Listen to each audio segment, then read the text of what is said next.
দীর্ঘ ৯ মাস গর্ভধারণের পর একজন মা সন্তান প্রসব করেন। এই ৯টি মাস মায়ের অনেক ভয় ও উদ্বেগের মধ্য দিয়ে যেতে হয়।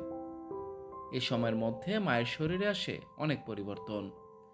এই পরিবর্তন শরীরের বাইরে এবং ভেতরে ঘটে। সেই সঙ্গে মায়ের মানসিক পরিবর্তনও ঘটে।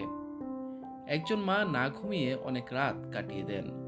সন্তানের জন্ম সিজারে হোক কিংবা নর্মাল ডেলিভারিতে হোক, গর্ভকালে মায়ের শরীরে যে পরিবর্তন আসে সেই পরিবর্তন ঠিক হতে কমপক্ষে 3 মাস সময় লাগে। গাইনোকোলজিস্টরা জানান, সন্তান প্রসবের পরে প্রথম 42 দিন মায়ের শরীরে ও মনে অনেক পরিবর্তন আসে। সেজন্য এই সময়ের মধ্যে মায়ের সঠিক যত্ন নিশ্চিত করতে হয়। সবার আগে দেখতে হবে মা ঠিকমতো ঘুমাতে পারছেন কিনা, পুষ্টিকর খাবার খাচ্ছেন কিনা, বিশ্রাম নিতে পারছেন কিনা। সেই সঙ্গে মা যখন শিশুকে বুকের দুধ পান করাচ্ছেন, তখন তিনি যথাযথ প্রাইভেসি পাচ্ছেন কিনা সেই বিষয়ে খেয়াল রাখতে হবে। শিশুকে ঠিকমতো বুকের দুধ পান করাতে না পারলে মা অনেক সময় দুশ্চিন্তায় পড়ে যান। তাই তার প্রাইভেসি নিশ্চিত করতে হবে।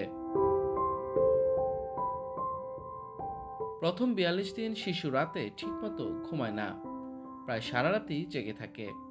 ফলে শিশুর সঙ্গে মাকেও জেগে থাকতে হয়। রাত জাগার ফলে মায়ের শরীরে ক্লান্তি আসে।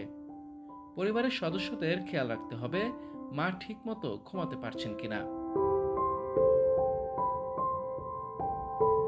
এছাড়া সন্তান প্রসবের পরে প্রথম 42 দিন নতুন মায়ের নিয়মিত ব্লাড প্রেশার চেক করতে হবে। তার যদি আগে ডায়াবেটিস থেকে থাকে তাহলে রক্তে সুগারের পরিমাণ চেক করতে হবে। মায়ের শরীরে যদি রক্তের অভাব থাকে তাহলে ডাক্তার যেসব খাবার খেতে বলেছেন সেগুলো খাওয়াতে হবে। পাশাপাশি যেহেতু প্রথম 6 মাস শিশুকে শুধুমাত্র মায়ের বুকের দুধ পান করাতে বলা হয়, সেজন্য মা ঠিকমতো পানি পান করছেন কিনা সেটি নিশ্চিত করতে হবে। অনেক সময় পরিবারের চাওয়া থাকে ছেলে সন্তানের, কিন্তু মা যদি কন্যা শিশুর জন্ম দেন কিংবা পরিবারের চাওয়া যদি থাকে কন্যা শিশুর, তখন মা যদি ছেলে শিশুর জন্ম দেন তাহলে অনেক সময় মাকে অসংলগ্ন কথা শুনতে হয়, যেটি মোটেই উচিত নয়। কারণ ছেলে বা মেয়ে হওয়ার পেছনে মায়ের কোনো ভূমিকা নেই।